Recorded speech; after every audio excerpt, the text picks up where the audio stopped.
Some of the top political observers in Southern Illinois are providing insight into the presidential race. Evening Edition reporter Alex Wilson shares their thoughts.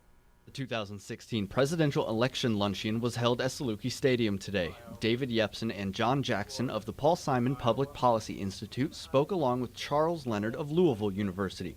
The event was held in an effort to clear up the presidential election process. We can all sit here on the back of a napkin and crank up another process, but those too have flaws.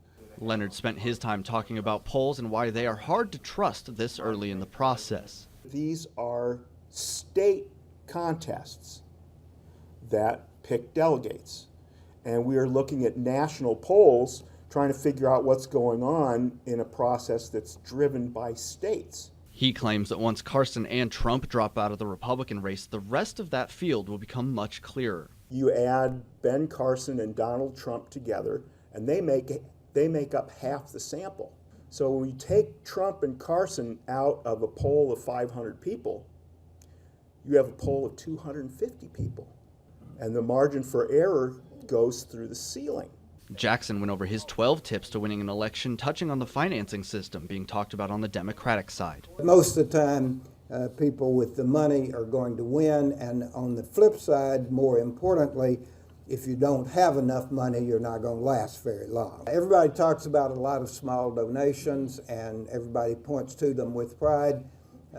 I'm all for small donations, but they're not what drive campaign finance in this. And the speakers spent time answering questions after they spoke that focused on how media has been influencing the polls as they vet out the candidates.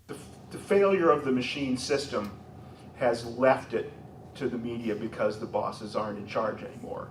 And I didn't think 20 years ago or 30 years ago I would be longing for the good old days of party bosses.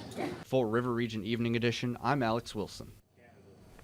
In terms of nominee predictions, Yepsen, Jackson, and Leonard unanimously see Hillary Clinton winning for the Democrats, while they predict a more heated race for the Republicans between Bush, Cruz, and Rubio.